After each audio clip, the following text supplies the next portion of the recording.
everybody. Welcome to episode 39 of Studio C, The Listening Room. And I'm Andy Schiller. And I'm Mike Snyder-Barker. And here we are with our special guest, Ray Brown. What's up, everybody? Round of applause. How we doing? A fellow Siena Heights graduate. Go Saints. Hey, and we both went to college back in the 90s, and Together? we had some classes together. Yeah, we did. Okay. Yeah. We did a MIDI class, electronic music. And I actually started taking guitar lessons with you before I ended up with a midnight job that kind of prevented that. Okay. Yeah. You took a couple. Mm-hmm. And I just remember meeting you in, Mike Lorenz had a class like Recording 101, you know, and I was working on like some metal industrial, I don't know, 9-inch nails sounding thing, and there was a couple other friends in the class, and then you did this really cool R&B/rap where you did some rapping and singing, and I thought it was great. It was top notch. That was back when we were still trying to figure out who we were. Yeah. There was a group of us. It actually kind of pieced together that whole entity, which ended up being called MTK, which stood for More Than Knowledge. Nice. At that time, it was just me, a fellow fraternity brother named Keith, and a guy named Tracy Parham. We added other pieces to that, and it just kind of grew from there. But yeah, you caught us in our earlier stage. So you were in a group. Okay. Yeah. Yep. I thought it was like more of a solo project, but you did some, you know, drum programming and keyboard. It was a pretty extensive recording class, as I remember, and we had, I forget what equipment we had, a Korg K2000, or I can't remember now. We had a Kurzweil. Remember the Kurzweil? Yeah, and we had a sequencer with the floppy disk. Oh, God. Yeah. We were really going back. Were they the big floppy disks? No, No, we the weren't. We weren't. 3.5 that ones. Yeah. We had the small guys. I think I had one floppy disk for all my classes, and so, you know, my recording was on there, but then also my English homework was on there, and then had an assignment for the computer lab. God, And so yes, I do remember those days. you just kept writing on it with a marker, crossing off stuff. Right. Yeah. Now you can get one little stick and get 2 terabytes or... Yeah. Get everything on it. Oh, man. Yeah, back then it's like, Doug Miller's stage management class, paper 101. I think I took that class. Yeah, I liked that. That was a good class too. It was where I met a lot of other people. I kind of had a double life at that time, being the jock Mm-hmm. and then being the theater major and in the music and everything. So I kind of knew everybody, Yeah. kind of by default. I tried to play on the soccer team, but practice was at 4 every day, and jazz band was at 4 every day. So I went to the head of the music department, and I was like, well, looks like I'm not going to be in jazz band. And she was like, it's required. If you don't go to jazz band, you can't be a music major. And I was like, so you're telling me there's no music majors on the soccer team? And she's like, you know it. And so I had to choose either to be on the soccer team or to be a music major, but I couldn't do both. You know, it sounds like one of those very early adult type choices. Yeah. You know, we can't do everything we want, and that's unfortunate. But the career you've built in music is incredible. Where would you be with your soccer career? Who knows? But you know what? I still go out in the backyard almost every day and kick 100 goals into the net. And, Nice. you know, I'm still Nice. trying to... It's my way of exercising, you know. That's good. Well, I kind of took over for you in that one because I actually did have a little bit of a soccer career. Oh. Yeah, I played 2 sports, track and soccer. I started out at Schoolcraft College. Then Macomb, did soccer and track there, and then got to Siena, did soccer and track. Actually, I had a school record in track and field that stood for 18 years. Nice. I remember you were good at it. Yeah, congratulations. And then you ended up coaching some soccer afterward? I'm still, I started, actually my first coaching gig, non-paid, was at, it was called Drager Middle School. Uh-huh. And now, Adrian. yeah, and I do believe it's what is it now? Adrian 5 and 6? I think it's Adrian 5 and 6. That's what it's called now. And then I got my first gig at Blissfield High School. They were a new program, so they were still a club. So I coached them for 2 years as a club, and then 2 years when they went varsity finally. So I was the original varsity coach at Blissfield High School. John. Wow. Yeah, so I'm still coaching. I coached at my old high school in Akron, Ohio for 4 years. And now I'm the head coach at Port Huron High School, boys soccer, boys track, as we speak right now. Very Congratulations. Hey, you're a Yeah. positive role model to kids, and so Absolutely. kudos to you. Thanks. Yeah. Now some of those kids want to get on a song with me now. So you gotta There we go. get your schoolwork done first. Oh, there you Inspire go. them. Yeah. Well, I remember going to Siena, and there was a lot of people from Ohio, you know. Seemed to be like half people from Michigan and half people from Ohio. Yeah, the Northwest Ohio area, Perrysburg, Saline, Toledo, Glass City. Hmm. You know, yeah, a lot of people came there. One of my fraternity brothers, when I was taking that guitar lesson with you, let me borrow his guitar. It was Jason Whitaker. Okay. He was from Ohio. That was his guitar I was using when you started giving me lessons. Ironically, right around that time I got that job and got moved to Midnights, right as 9/11 was happening. Oh, wow. Oh, man. Yeah. So you guys were in college when 9/11 happened? I was actually teaching there at that time. Oh, yeah. But did you play in the jazz band? No, I did not play in the jazz band. I think what ended up happening, being in choir with Sue. Hmm. You were in the choir. Yep, choir and madrigals. Don't know how that happened. Madrigals. Man, that. Did you have to wear the costume or? Yep, I wore the costume, but I was just shocked I made the whole thing. Cause Hey, you're a great to singer. me, that was like the elite of the elites. But what happened the one year is that she had a couple songs that she did, first with the men's chorus. And there's another guy that was in, I don't remember his name off the top of my head, but I had at my dad's bongos and everything, and there was a song we did, it was an African song, and so I ended up playing the tambourine, and he ended up playing the bongos and congas. But when we did this other song with the women's choir and the guys' choir, we ended up doing a joint song. I had to play the bongos, and he had to play the trap set. And I think people remember that, because we had I remember that. we had like an eight bar little solo of just like the intro before everybody came in and started singing. And people looked at me like, you know how to play those? I'm like, yeah, learned from my daddy. And that chapel we played in had just the greatest reverb, so Gosh, I so miss singing in Rosary Chapel. it almost threw you off with how much reverb it had.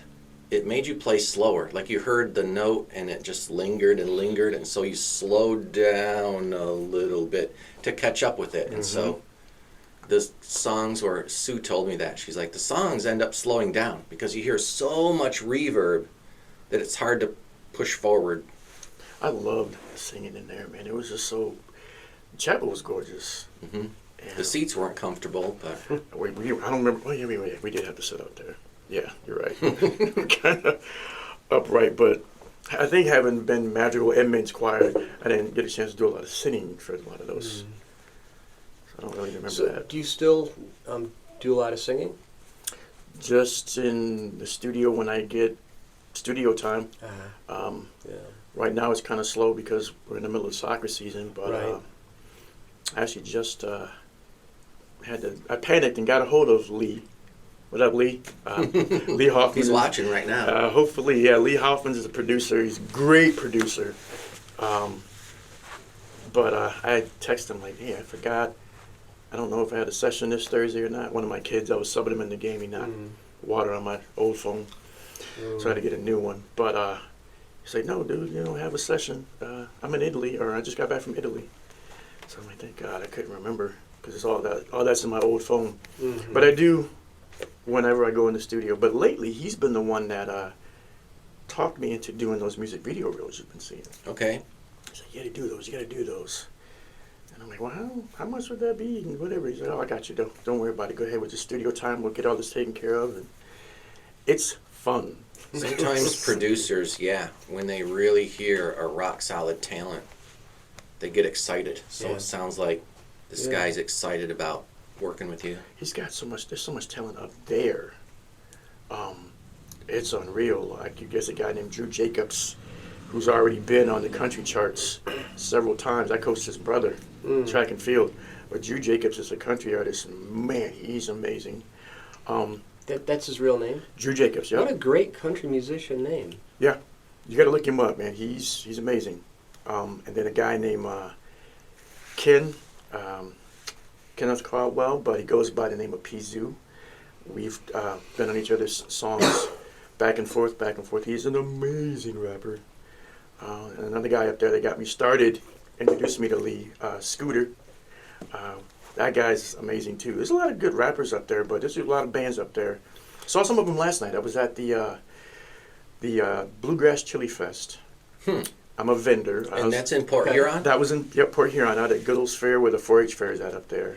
And you're a vendor? I'm a vendor, yep. So I make cologne and perfume and all that jazz. And so they get some vendors out there. So you heard a lot of bands.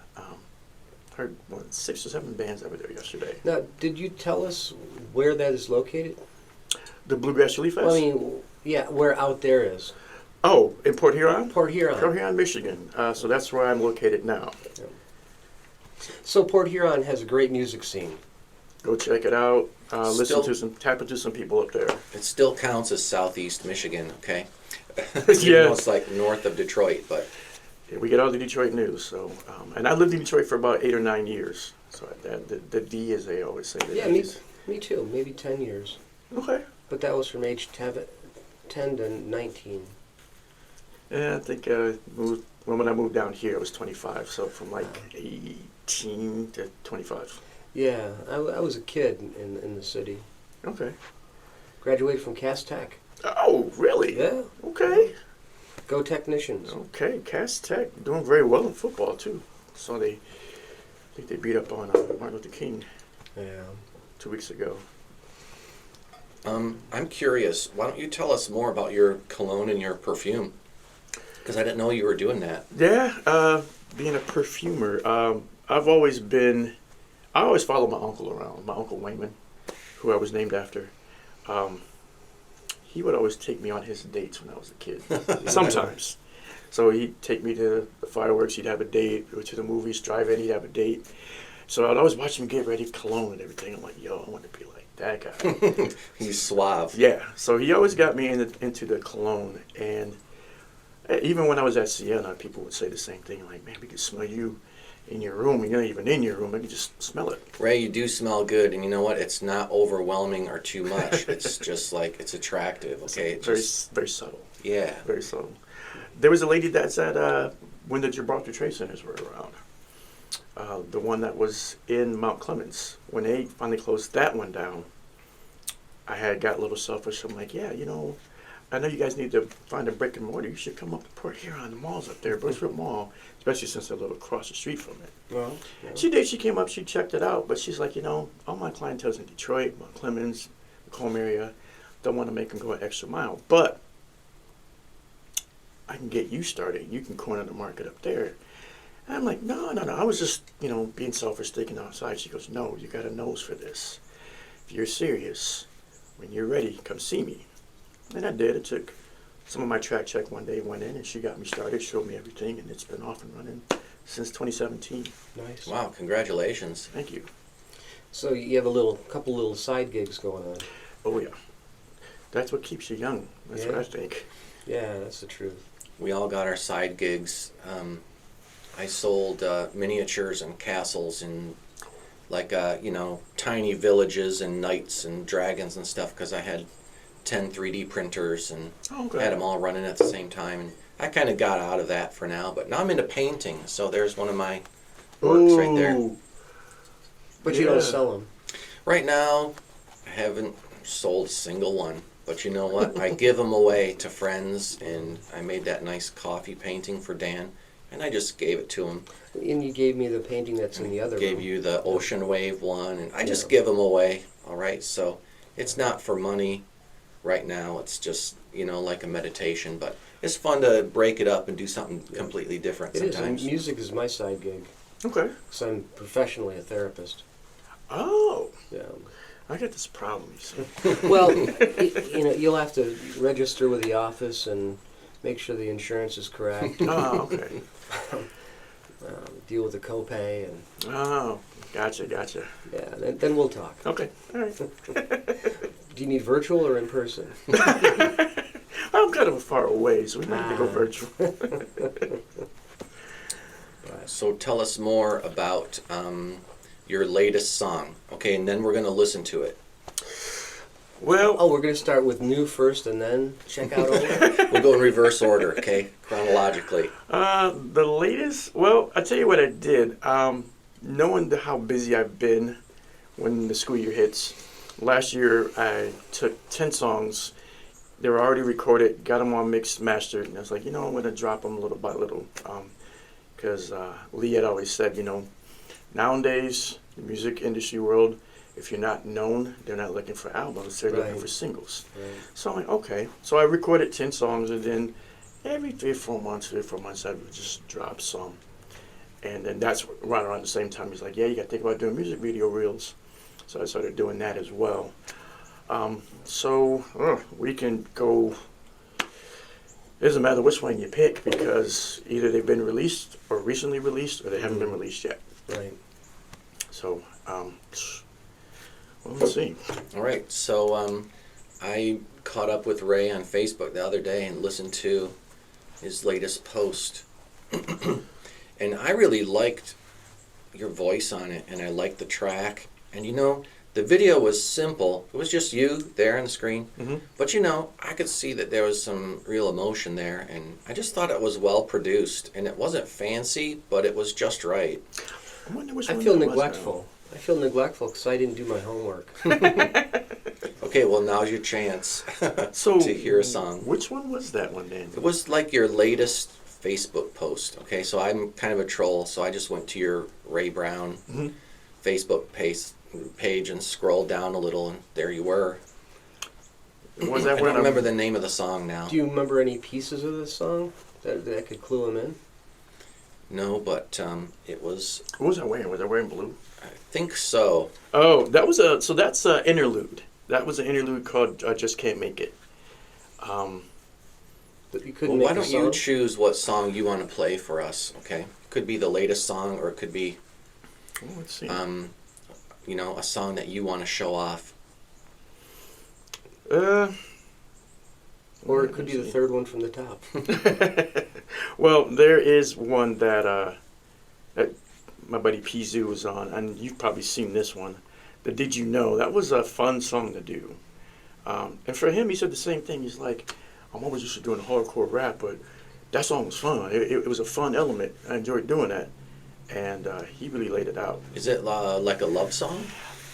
It's more of a, I would call it like pining for the girl that you wish you could talk to, Yeah. but you're not quite sure. Like, man, I want to talk to her. And in fact, I actually got 2 of my athletes.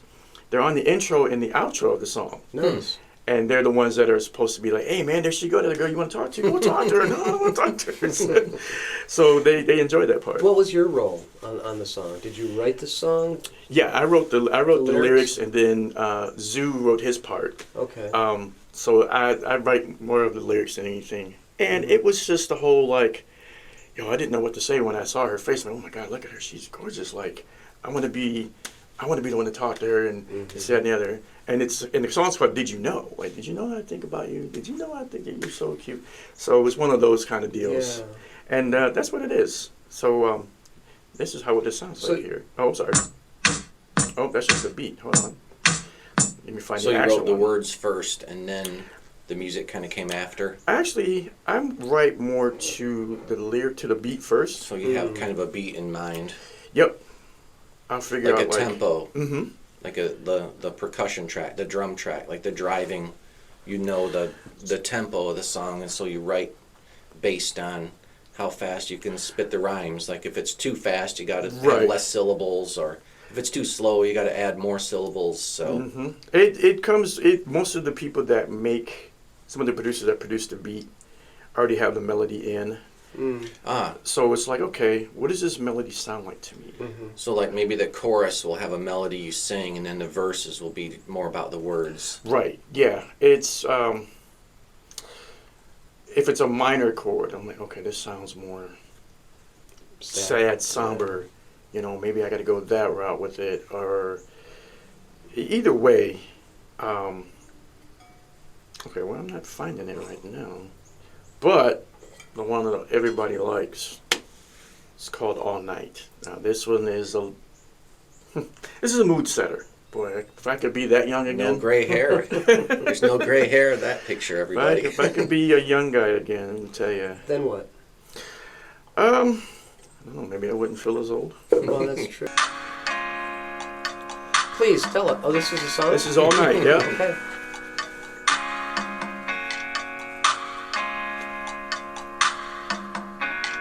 And do you play drums on this? No. Okay, so it's like MIDI drums? I'm not sure what this guy used, but it's amazing. The telephone effect is cool.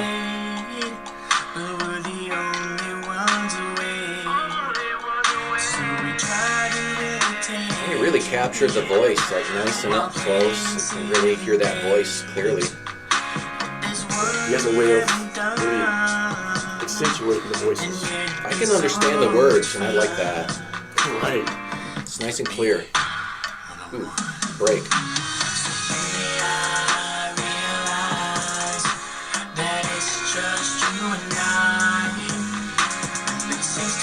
So that's a double track, like 2 tracks of vocals. Yes. Actually, yeah, it's about a 4 stack to the harmonies.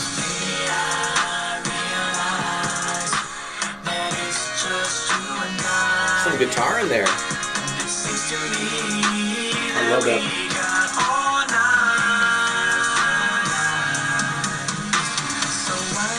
Yeah, we've got all night. Yeah, what Yeah, a great so- mood setter. So that's one of them there. One of a lot that I've released. That was my first actual official release. So when I actually went through the whole process and learned how to copyright and distribution and things like that, that was the first one. And people were like, "What? What? That's you? That's not you. that's not you." Yeah, that's me. Do you perform anywhere, or do you just do the recording? I haven't gotten a chance to perform a whole lot. If I performed, it was with like Pizu. He actually won what they call up there. They call it the Bwammies, the Blue Water, Okay. which is what Port Huron's called. That's their nickname. Right, right. Blue Water Music Awards, and he won a Bwammy Nice. on a compilation album that he and another rapper did, and I was on that song that they did. Which I always say I was kind of put under pressure because it was the last song that needed to be done for that album. And they gave me the beat and they said, "All right, so whatever you write, that's gonna be it. We're just gonna write." I'm like, "Wait, what? This is you guys' album? What? I gotta do the hook? Like, I was gonna go after what you guys did." He said, "No, whatever you come up with."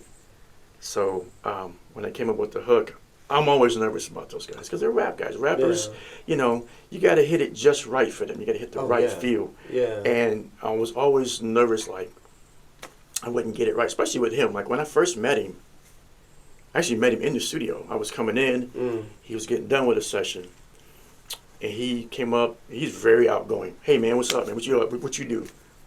I sing. "Oh, really cool. I might have to need you. Here go my information."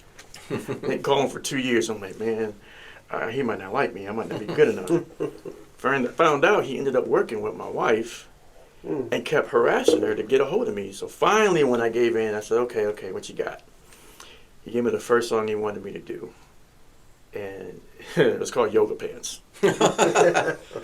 He's like, just right to the beat of that. And so when I did, he just wrote back, "Yo, I love that." And when he did the song, it was amazing. And ever since then, we've been doing stuff. So there's a night called Boat Night up there, and Boat Night has 4 or 5 different stages. Huge stage has mostly all the rock bands. Smaller stages, different artists, independent artists. He was on one of them. Performed there with him, and then performed again twice at the Bwammies when he won some awards. And of course, I had fun. But no, I don't really get reached out to perform a lot. Wish I did. Well, what about with percussion? I don't think a lot of people know I play percussion. Other than probably the students at school when they get in the, they look at my car. "Coach, I need another soccer ball." Look in the car, it's a soccer ball. "What do you got these drums in here for? You can't play these." "Oh no." Why don't you play a little something for us and just demonstrate how these drums sound? Okie dokie. Ooh, you know what? This is what I like to do. Would you like to set it on here or? Oh no. Okay.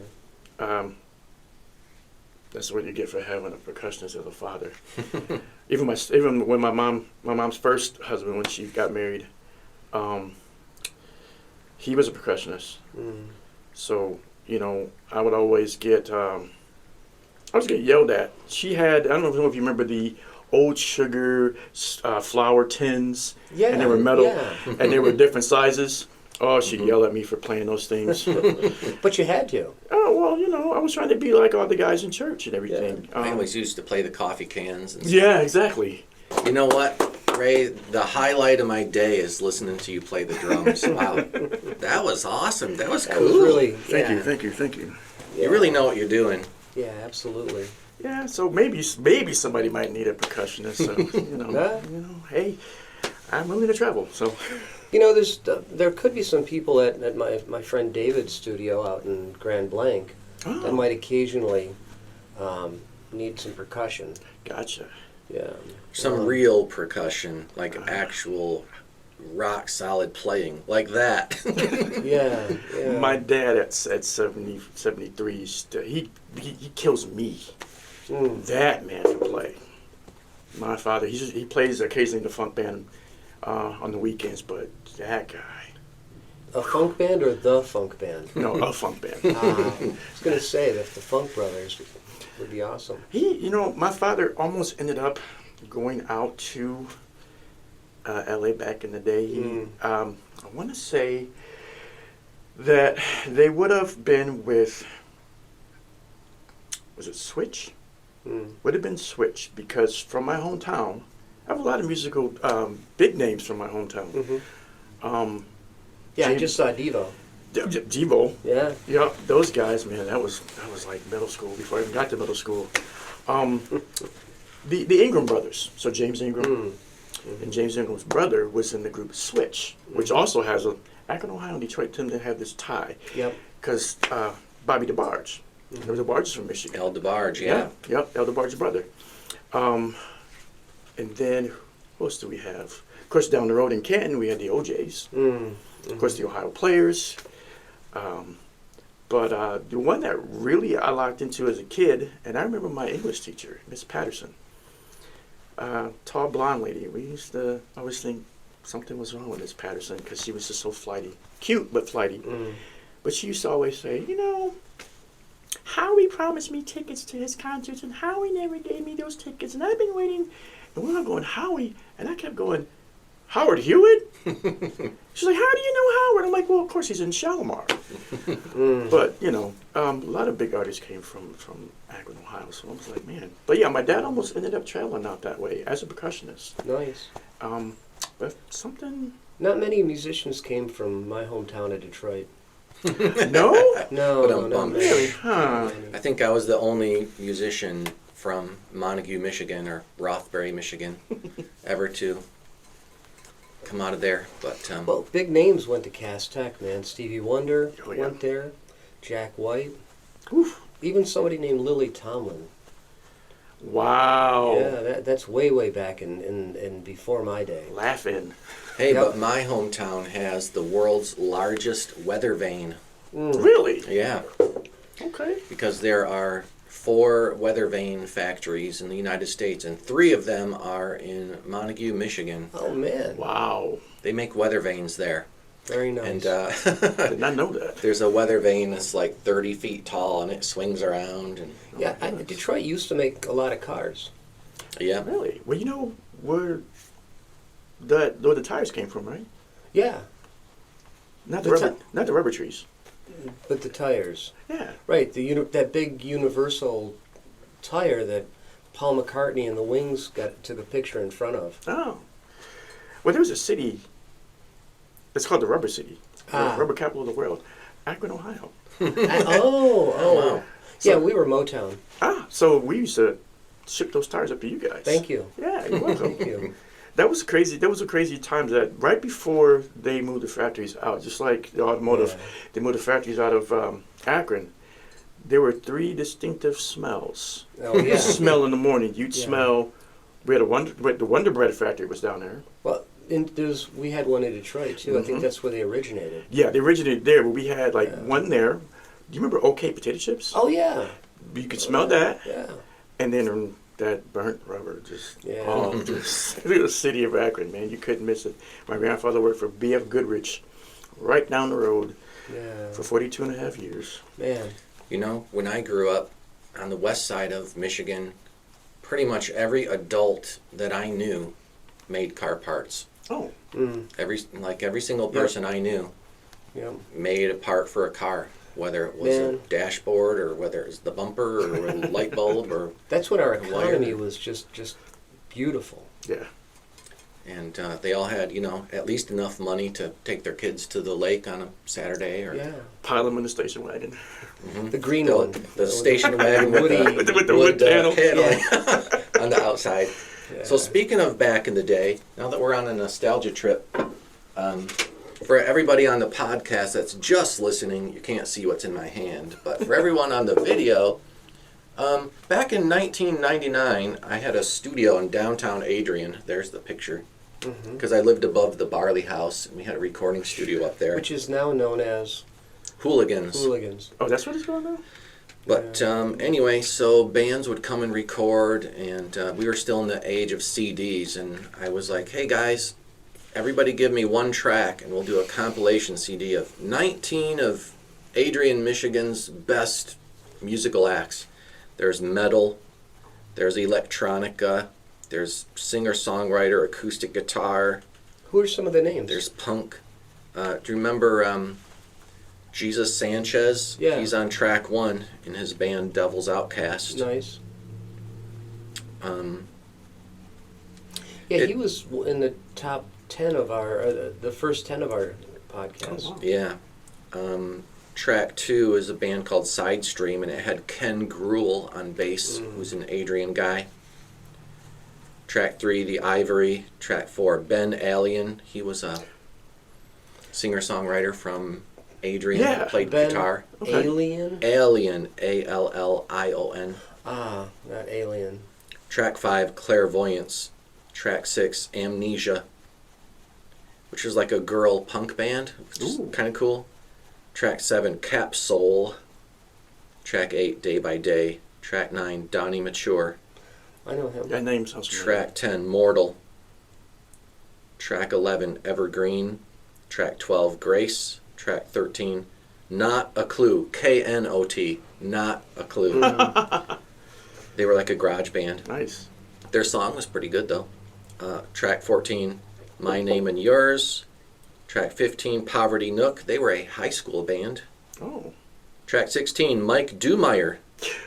What? He went to Siena. Yeah, he went to and Siena, He yeah. borrowed my guitar and came over and recorded a song, and it was really good. Nice. Track 17, Ray Brown with I Will Always Love You. Track 18, Pleasure Box, which was a electronic dance music EDM track without, no singing, but just like just a driving, Right. makes you want to dance kind of thing. And then track 19, T-Wing Edwards.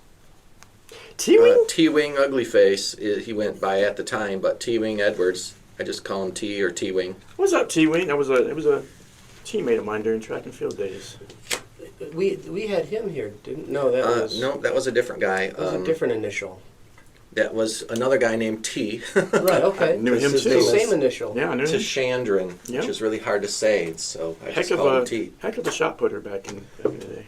Yeah, he didn't mention that at all. Oh, he was good. Yeah, I believe it. Nicest dude, but he was good at shot put. Yeah. Shot and disc, and I think he threw hammer as well. So I only recognized 2 names, yours and Donnie, or Don Mature. But T-Wing Edwards was a rapper who I helped him put together his track, which was just a simple loop, but he kind of wrote the words in the studio while we were sitting there, Mm. and we just on a whim threw it on the last track, and so that was like a song done in an hour.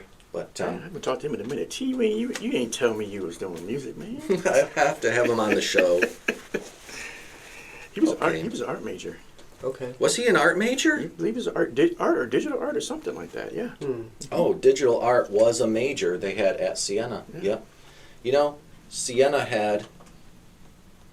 I know I keep talking about Siena, but I got to say this. I went there in '93, and first month, went to all my college classes, met friends and stuff, and then the first, at the end of September, they had Art Bash. Yes. Remember Art Bash? I remember Art Bash. And Art Bash was everybody displayed their art, and I was blown away. And you know what? I was going down to the art building like, oh, they're going to have a bonfire in the back, and there's going to be music, and we're going to hang out. And all of a sudden, these limousines pull in, and at Siena, you know how there's like a little driveway circle right in front of the art building? It was lined up with limousines. There was like 10 of them, and people got out with suits, and I was like, who are those people? Oh, they're from New York, and they're from L.A., and they came to buy some art, that's on display here. And I was like, who probably hooked it's that pretty up? serious. Doug probably hooked that up because remember Doug was supposed to go off. Like they said, that all the sets. If you ever saw the sets for all the plays, Yeah, they sold pieces from the sets. Yeah. Yeah, they wanted him on Broadway to do sets because he was that good of a scene designer. He decided to stay in Adrian. Glad he did. Kudos to Doug because wow, that guy was amazing. Him and Mark. Him, Mark, and Mark Trudy. DiPietro, yeah. Yeah, they were my theater professors. Trudy was a real inspirational person. She made you feel good about being there, and you're like, you just wanted to help because she was there. Yeah, but if you stepped out of line, she'd let you know. Listen, Oh, that we ain't never the way. stepped out of line around her. Yeah, you did, boy. You make sure you didn't. If she found out, oh my lord. Yeah, she was great. She was a real, like I said, inspiration. Yeah. Like a lot of people at Siena were. Okay, so, ladies and gentlemen, hopefully this CD doesn't skip. Because it's from 1999. But, Woo, God, ladies and gentlemen, Ray Brown. That's an old beat. Oh my lord. What? The chord progression is... Dude, listen to those chords. Okay, I remember how this.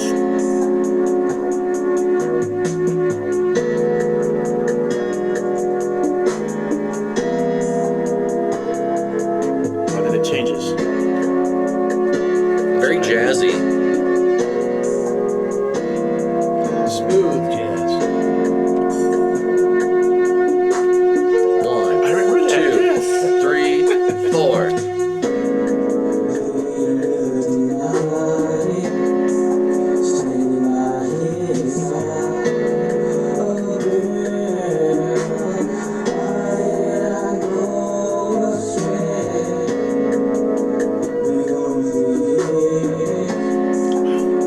It's a great melody, and you sing it well. I don't know if the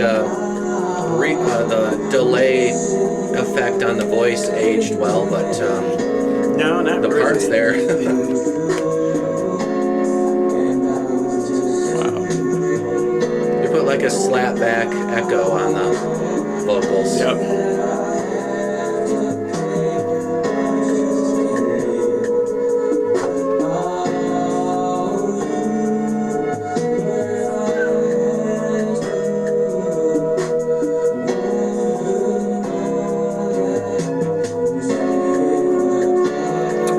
It's like an R&B. I will always love you. Yeah, that was written for a reason.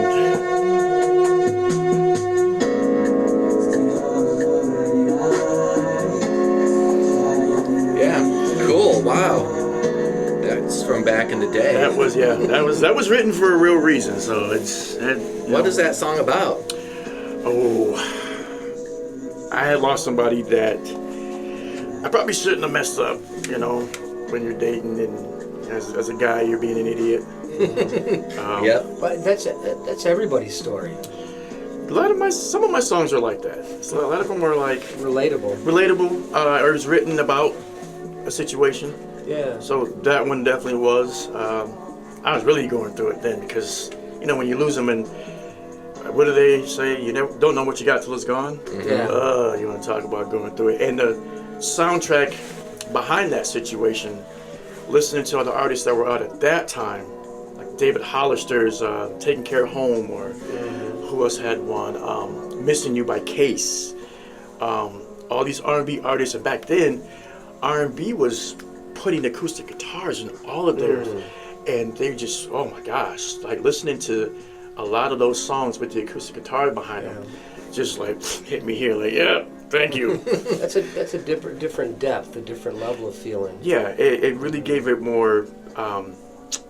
It made it rich, but also made it authentic, because you have those melodies, those strings, and those chords playing, and it really gave that tenderness to all those songs. Yeah. And so listening to those, when that was off Tracy's drum machine. He had a Roland 808, I believe. Did you play the keyboard on that song? No, actually, he had one day just said, hey, you know, because he got me into it. None of this would have happened without Trey. Which I got to find you, Trey. We haven't talked in a while. We need to talk about a girl like you. But I was working campus security, and they had called me and said, hey, we need somebody to let a person into the recording studio. I said, we got a recording studio? I never knew, because I had just got done with all my athletics. Yeah. I was kind of bummed, you know, what am I doing now, because all my athletics are done. Went over there, and that's when I first met Tracy Parham. Unlocking the door, he starts talking, hey man, what do you do? Like, well, I just got done doing sports. I was bummed. I said, but my friends talked me into being in choir. Oh, so you sing? I said, no. He said, well, you said you're in choir. I said, yeah. So you sing? I said, no. I said, listen, wait. I said, you know, in the choir I can sing. You know, I can if I don't know the words, I can just sing ice cream and cake. No one knows the difference. But I've never been in the studio, because I walk in like, wow. And as a kid, looking at albums, you'd open them up sometimes, and you see the artist in the studio. Yeah. So I would try to emulate that when I was 5 years old. So he goes, well, this is what I do. And he played a song, and I'm listening to him rap, and I'm like, whoa, like, you're amazing. He goes, yeah, I just need somebody to sing here. So listen, when you get off work, come back to the studio. I'm like, oh, okay. Came back. Which would have been like midnight or that something. No, it was actually about 8 o'clock at night. He goes, there, get in the booth and sing whatever comes to your mind. Okay. Ice cream and cake, I guess. Actually, it was a little bit of, took a little bit from the group SOS band. I sung a little portion of that. He's like, cool, do it again, do it again, do it again. And I'm thinking, okay, so nothing's going to come of this. Man, I had guys coming up to me like a week later, hey, I heard you in that one song. What one song? And ever since then, we had been together, just, you know, recording. I was happy just singing the hooks at that point. Sure. Then we added Keith, and then we became a little trio. But then we added a guy named Rob Parker, and then Travis Hooks, who's still rapping. He's amazing. What up, Trav? And then a guy named Carlos. That's when we became MTK More Than Knowledge. But right around that time, and Tracy had a way of making me feel like I was in trouble. Because Trey would be on the boards and he'd stop and just look at you. And he did. He stopped one day. Ray! And I'm like, what? What did I do? He goes, you need to think about writing your own songs. And I said, no, that's not me. I'm not a... And I started naming my favorite, you know, singer-songwriters. I'm no Stevie Wonder. I'm no Marvin Gaye. I'm no Kenny Loggins. Very few people are. Yeah. And I'm like, no. And it was a day that... Actually, the first thing I wrote, let's back up. The first thing I wrote was right when I got done with my college athletics. Most rappers, they don't do it now because most rappers nowadays, no disrespect, guys, but weren't into like a lot of instrumentation. Most of the rappers back then, we were at our age still listened to older, you know, either funk records, R&B records, rock records, where they would let the beat and the instrumental vamp out. Yeah. And they would take and vamp that. And DJ Quick, one of my favorite rappers from the West Coast, had a vamp on his first one, and he called it Quick's Groove. And I actually wrote about my college track career to that instrumentation. And remember the Iowa stereos we had back then? Plugged the mic in and did it. And then Jay Nyack, who was a national champion in 200, we were on the relay together, and I played it for him, Mark Tipton, and Ali Shakur. And they're like, yo, you mentioned us in that song? That's pretty clever. That's the first thing I ever wrote. But the first song I ever wrote was Wanting You. I dated a girl, you might remember Megan Vision. We called her Megan. She was in Madrigals. But that was the first song I ever wrote. Yeah. And it was off that drum machine as well. So that song, and then that one was for a different girl, Kristen. She was Kristen Fletcher at the time. And that's where I Will Always Love You came from. Mm-hmm. But everything came off that drum machine when Trey was like, here, just play around with it. So some of those were already programmed in. Mm. So I could hear, I'm like, oh, that sounds so sad. And that's where that one came from. Yeah, back in the day, we had those, dual cassette boom boxes, and you could plug a mic in, and, mm-hmm. It was what we had, and we used it. Yeah. And it did stuff. And so you could record your vocal track on a cassette. It was a cheap and portable recording studio. With a handle. Yeah. With a handle. With a handle, yeah. Ready to go. Yeah, that's... With, 6 D batteries? Yeah, yes, exactly. Maybe. And you could copy a cassette, and so if you had your music, you could make a copy and give it to your friend. But you only want to make a copy from the original. Yeah. Because if you make a copy from a copy, it's not quite as good. That wasn't as good. No. Yeah. That was work. That was our Spotify playlist back in the day, But I do remember the day that, I was at Siena. You knew I was going to start my sentence with that. But at Siena, Mike Lorenz was like, hey, did you know we have a recording studio? And I was like, what? It was like my second semester or something. He was like, yeah, we used to have journalism as a major, and we have this kind of news desk. Yeah. And it had lights and a glass window with another room and a mixing board, and it was the journalism, you'd practice being a newscaster. Mm-hmm. And they had the lights and the desk. And I went in there and I looked at it and I'm like, oh my gosh, this is amazing. He's like, yeah, let's get this desk out of here. We don't need these lights. And it just became the music recording studio because it had this huge board. It had a vocal booth with this huge door that you could close, and it was absolutely silent in there. Yeah, that door seemed like it weighed a ton. Over at Adrian College, we had a radio station and a TV studio. Okay. And you could record in the main booth, in the booth, while a person was doing a show. Oh. And the television studio had a nice big size room, and I played around with both of them when I was a student. I was Michael J. on WVAC, 10 watts of pure power in mono, making it halfway across campus. Love it. Mm-hmm. Love it. Yeah, I had that DJ voice. But and I also did some skits that were just kind of made up as we go, and I certainly hope those tapes are lost. No, somebody, if you're over at Adrian College, please find those. We would love to hear those if you find them. Please, just do a little digging. No one's looking. Yeah, and I won't say that I went there from 83 to 87. So you didn't? Okay. So it wouldn't be in those years. Oh, okay. Just remember that. Remember those years. Well, man, there were a lot of opportunities in college that we either just stumbled onto or were made aware of. Yeah. And lots of opportunities to grow and expand and just let that kid play in a playroom. Yeah. That's stuff I didn't know I could do. Yeah. I mean, that's what college is for. Yeah.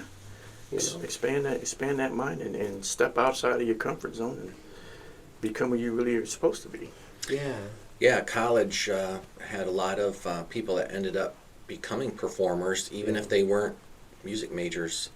Do you remember Damian Wilburn? Yeah. She was on campus security. And she was a madrigal.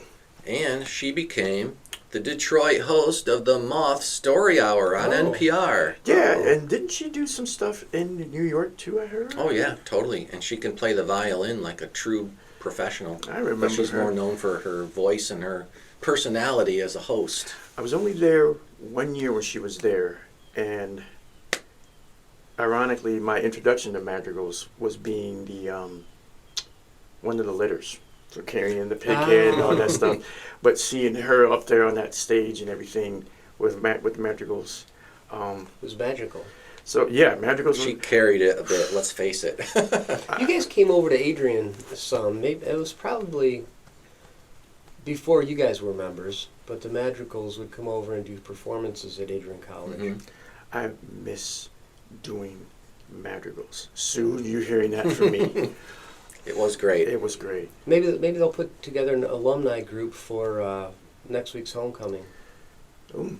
Hey, any of you guys going to be in Adrian next week that were madrigals? Let's get together and see if we can't Well, rustle up some old songs. It will have been. We're airing this next I week. think it's this weekend, isn't it?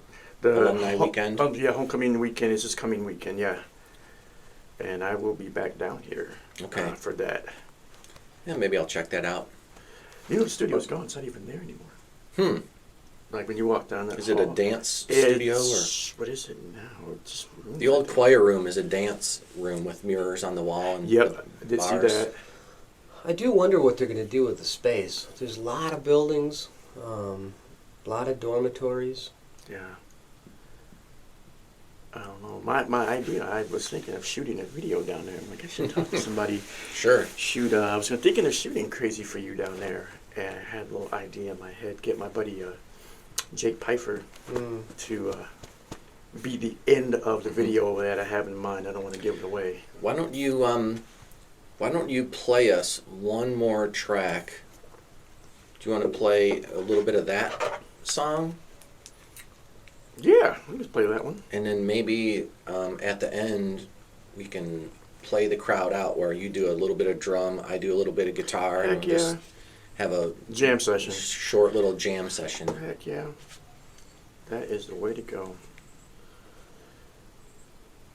Yeah, Crazy For You, when I first did that, too bad I don't have the original for that around. I think it's on a computer somewhere. Drew Staten. What's up, Drew, out in California? Hey, yeah.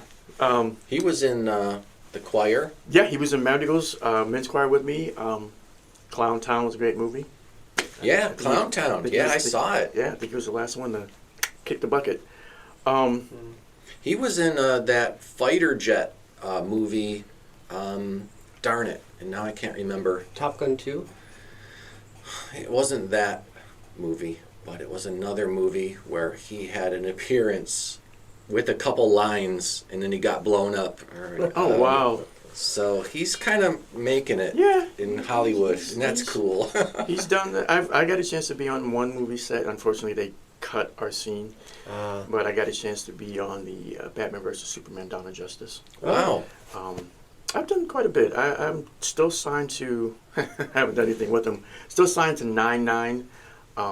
It's a talent agency in Birmingham, Michigan. I was signed to Moonstar Management out of New York and Minneapolis. Got a chance to audition in downtown Manhattan. Just a lot of different things. Are you a member of SAG? I was actually no, I was a member of AFTRA before they merged with SAG. So I had done a local commercial back in Akron, Ohio for Serpentini Chevrolet. I did the Ohio commercial at that time back in 2007. So how you have the Pure Michigan. Yeah. So I did the Ohio one, and that's the one that got me the AFTRA. At that time, there were two different entities. Now they're combined. They're SAG-AFTRA. So I did have my AFTRA card. Man, you've got some great experiences. Yeah, I'd like to get a bit more up under my belt. But yeah, no, the Superman v Batman was a big experience. That I was imagine. something. Warner Brothers has really good food. They fed us well. Even though they cut your scene, you still have great memories of the food. Oh my gosh, just the food, and then like knowing where like the green screen was. That seemed like it was 100 feet tall. The Superman statue, him holding the globe, that was all green. And man, 25 times shooting that same scene with the camera there and the helicopter with the camera above us. It's like, man, this is the process. And I dig it. Yeah. But yeah. I think they used Detroit for Gotham City in some of the Batman movies. And the Batman, we shot that scene down in Detroit. Yeah. Actually in that studio lot before they got rid of it. As I was leaving, we got a chance to see the rooftop people where Superman's flying over them and there's a flood and he's going to save the family on the roof. Yeah. Got a chance to see that scene. Oh, that's cool. Didn't see Superman, though. None of the big guys. So how do you know Andrew Stanton? Have you worked together with him or? Ooh. I remember I talked to him a couple years ago because he likes to play D&D. Yes. He's like a nerdy guy like me. And so I showed him my book that I had published of like a choose your own adventure, D&D kind of adventure thing. And we had talked about it. So I guess we talked, it was about 2 or 3 years ago about that. But then we had a long catch-up session and talked about, you know, back in the day. His mom used to give us a ride to Gotcha. choir, like when the choir used to go do concerts in Toledo. Okay. And his mom was like one of the drivers, because no one in college really had a car. And so he was still in high school at the time Yes. when he was in men's choir. He That's was good when enough to be in the college choir. That's when I met him. I met him when he was still in high school. He's got definitely a certain charisma that's undeniable. Yes. So meeting him then, and then, because when he got to Siena, you know, it was like, okay, sweet, well, he's here. But then getting to do certain shows with him. So we did a show called The Boys Next Door. We did that play, and in the play we're roommates, but it's a play where it's a young guy about 28 that's taking care of 4 guys that are special needs in an apartment, and each one's got his own different thing going on. Like I remember Tom Pushevitz, Push, so he was in there. You know, he has this girlfriend. Drew was my roommate, but his father was a racist, so he had to deal with that. But he always pretended like he was a golf pro. And then I played Lucius, and that was a character that was, I guess, mirrored Doug Miller's brother. And I didn't realize there was a lot of pressure on me for that, because I would just play the role. I'm like, okay. Yeah. And he finally told me, like, listen, this is what my brother suffers from, so I'm going to direct you through this. And Drew was always there, like, dude, you got this. Dude, you got this. And so when I got done doing it one time in practice, and if you know Doug Miller, that guy's like 6'4", Big dude. deep voice. And he came down, and when he went to go say what he said as he's critiquing me, and he's in tears. And I'm like, wow, are you crying? Like, whoa. Did not realize I'd ever see the day Doug Miller cried. But learning from him, like, to be that type of actor, and then have somebody like Drew to act off of was amazing. We were married to us together. But he was I had him come in on the original Crazy For You song. I had him come in and sing background. I'm like, Drew, what are you doing? You want to come in and do this? He's like, oh yeah, this would be fun. And man, you want to talk about just an amazing voice. He has a great voice. Great voice. And too bad I don't have it on here, but man, you'd have loved to hear that. You know, we forgot to talk about the Siena Heights theater program. Hey. Because, hey, I saw so many great... I saw a Shakespearean play, and I was kind of like, you know, I was thinking this is going to be boring. You know, but all my friends were going, so, you know, I guess I'll go. Sat in the front row. And it was just so compelling. And there was a sword fight, and then you could tell in the middle of the fight, one guy went to go swing his sword, it slipped out of his hand, and it flew off the stage down the aisle into the audience. And the actors kind of looked around for a second, and you can tell that wasn't supposed to happen, right? Yeah.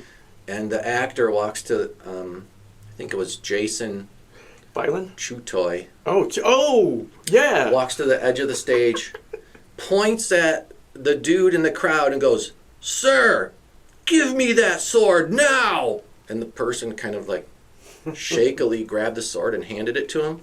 And he grabbed it out of the guy's hand, turned around, and said the next line, and the play went on. And I was like, that was really That's good. That's good. That happened a lot with people. It's just Dropping you stuff? just well, I mean, like things that aren't supposed to happen. Of course. I remember I wasn't on stage when this part happened, but we did the Grapes of Wrath.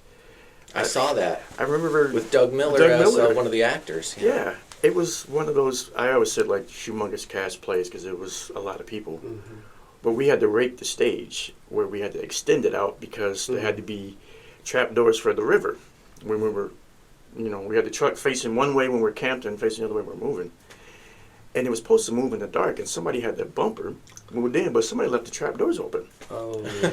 And, the Grapes of Wrath is a pretty serious play. And I'm in the back dressing room changing, and you hear this roar of laughter, and I'm like, what's funny?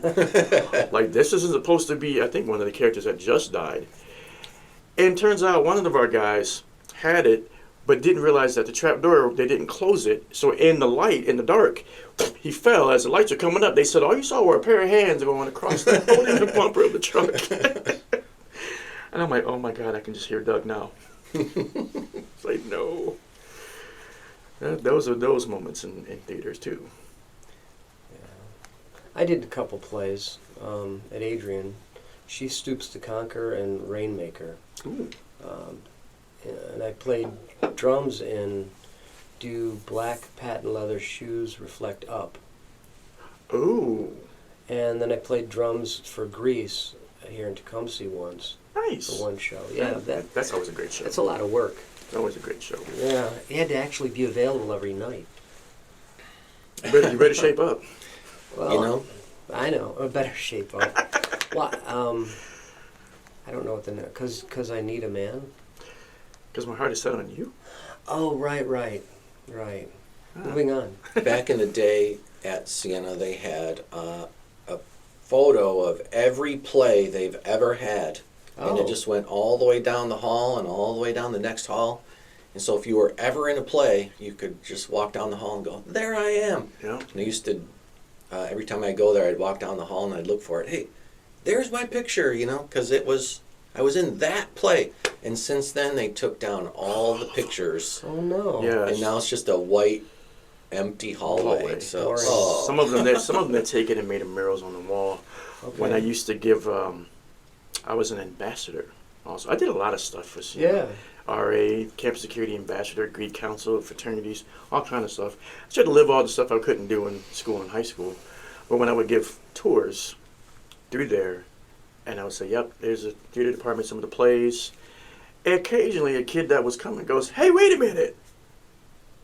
Isn't this you? Indeed it is.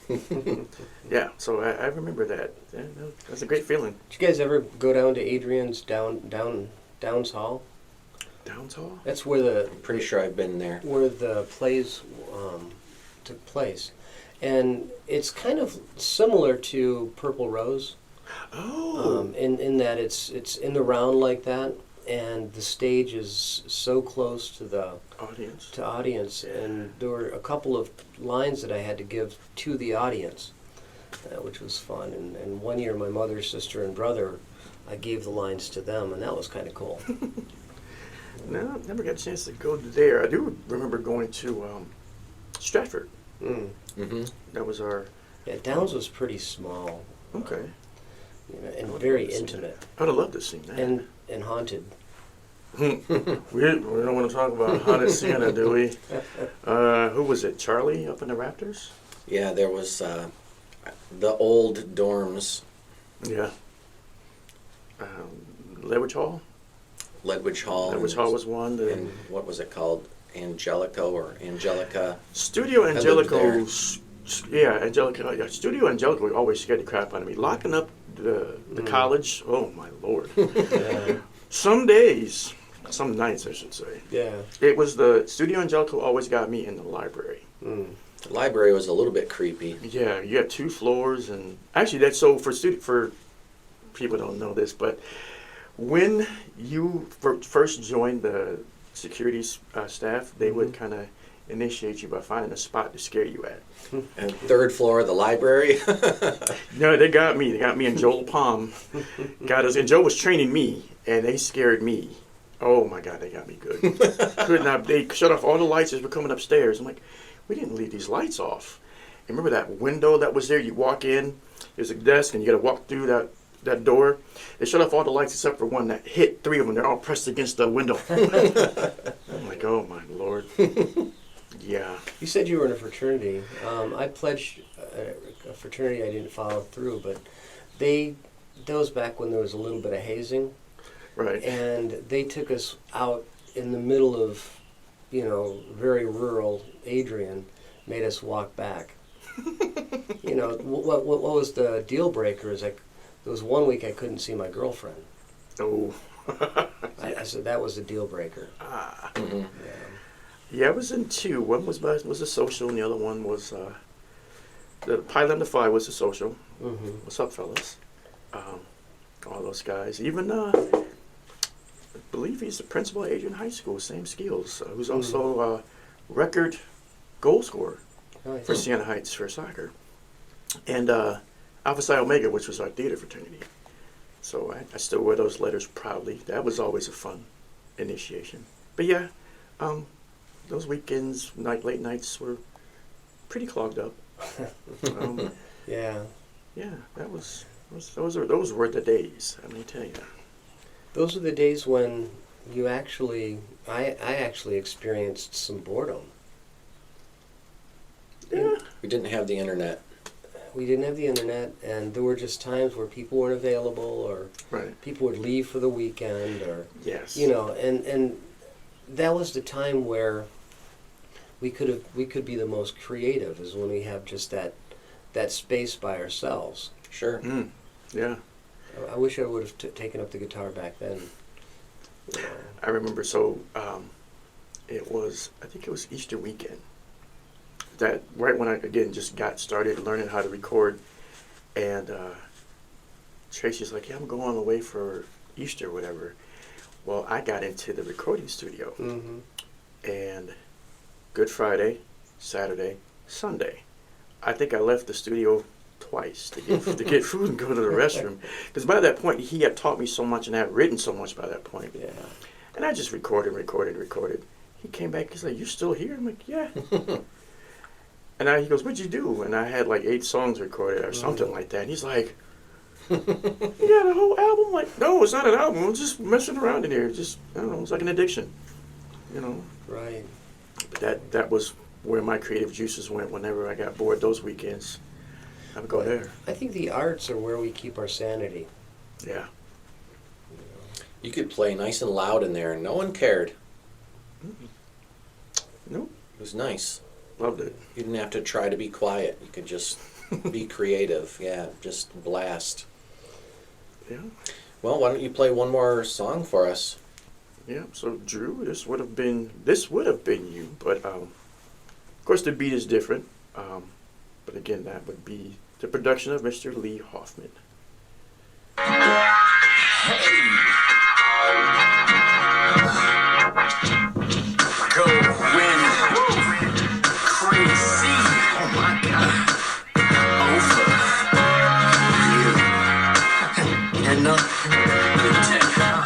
Since the day that I met you, didn't know what to do. See what started with a grin, over time became good friends. Now I remember the time when I looked into your eyes. You see, I never had a clue that I'd be falling for you, going crazy for you, and I don't know what I'll do, 'cause I may be the king of fools, going crazy for you. I feel so helpless inside. So you're the lead singer on this track? Yeah. So that is when I first started getting into recording, I didn't know much about harmonizing with myself. I never thought I had like that great of a voice. Growing up in a gospel music singing family, Yeah. my mother had me at a very young age. She was like 16. So Saturday mornings, when my uncle, my 2 aunts, my mom, my grandfather, and my grandmother are singing in the house, and they're singing. And as a kid, it sounds like 25 people in the house. So there's only 6 of them singing. But growing up, listening to that, I was always fascinated with all of that. Especially when I got a chance to actually play the albums. We are the vinyl kids. Yes. We're the last of the vinyl kids here. So I was allowed at 5 years old to start playing the vinyl records and hearing all these harmonies from the funk records, R&B records, gospel, and soft rock. The radio back then was soft rock in the house because you can't listen to all that other stuff. But you know, once I got to get a better ear for it, especially getting with Lee, harmonizing was a lot easier. Process, but a lot easier and fun. And what I would do is on the first recordings, I do a first recording session. I say, Lee, send me that, and then send me the acapella, so I could hear my voice as acapella. There we go. And I go, oh, I need to fix that. Yeah. So that's what I would do because I was very self-conscious about that. Sure. Now I've gotten to the point where it's like I've done some very intricate harmonies, and I'm So- like, oh, very fun. Do you come up with those just by singing along with your a cappella track, or do you sit at a piano, or how do you come up with your harmony? Do you try to go one higher, one lower, or? Yep, we'll do that. Now you've got all these different plugins with Pro Tools. Right. And so some days if I can't find it, most of the time I can hear it. I'm like, okay, I need to hit that note, get to hit that note. I can go above, and he'll play it, and it'll split it up. He goes, you want to split into 4 or 5s? And we'll split it up. And I'll say, yep, I knew I was hearing that, wasn't hearing that, or it doesn't match up. You know, things of that nature. But most of the time, again, coming from a gospel music singing family, there's been times I've taken it. I'm like, Auntie, how come I can't find this? Doesn't sound right. What note am I missing? Oh, you're missing this, and they'll sing whatever's happening. I'm like, that's what I'm missing. Okay, and go back and record it. But when you hear that, you know, my mom's a director. Well, actually, my mom now has her own church, so she plays the piano with my stepfather, who's also a minister and sings. My aunt's a choir director, and my uncle's a minister of music at another church. So it's kind of like in your DNA, no matter what it is. I don't play piano. I don't play guitar. I like guitar. I wish I could play that. I'm still trying to learn. But it's in your DNA ingrained. It really is. And that's the way. And that's why I end up getting in madrigals. Because I'm like, I told Sue, like, I can't read music, Sue. Like, You just have the ear for that's it. what she said. She goes, you're very tonal. And that's how that happened. Yeah, music was always in my house growing up too. Yeah. I don't think you could survive really without it. You know, it's like My mother was always singing. it's like a plant that needs water, you know. Yeah, That's what it is. or like water that needs a plant. Oh, that too. Yeah, I dig it. I don't know. Maybe a different story. It was like my mom and dad would like come home from church and go through my cassette tapes and find Motley Crue Shout at the Devil and throw it in the fire. And, you know, that was my experience with music. So I don't know. Maybe that's why I did it, because I wanted to be rebellious. But I know you. No. You always seem like the nicest guy. You a rebel? I don't think so. I can't see it. there was, I used to play violin and play fiddle. But then when the electric guitar came my way, it was all over. Like I just had to do it, you know. I used to get in trouble for practicing too much. Like, put that guitar down and come watch TV, you know. Okay, what do you say we just end our show with a little bit of a jam session? Sure. Okay, so ladies and gentlemen, this has been episode 39 of Studio C, The Listening Room. Hey, I'm gonna move. Oh yeah. Coffee cup. And I'm Andy Schiller. And I'm Michael Snyder Barker. And Michael, why don't you grab that cajon? It'll be the three of us. I don't know, I'll just play a couple chords. Is there a pick over there? Your choice. I'm gonna go with the gray one. Gray is my favorite color. I know they're not fancy or anything, but they have the little bumps, and Yeah, so it's like a that's nice. sandpaper. Yeah, That's kind of that's nice.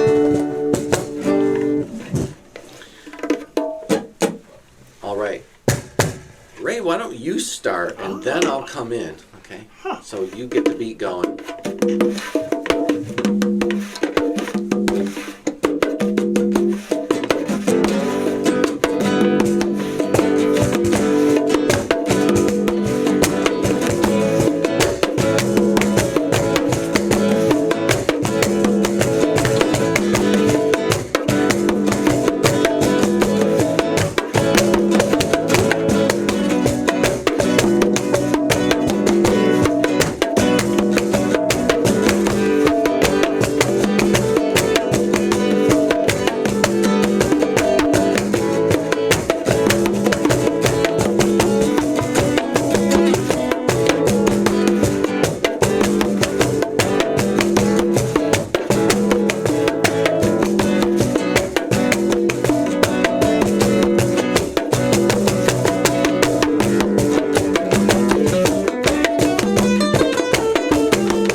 you. Good Yeah. night, everybody.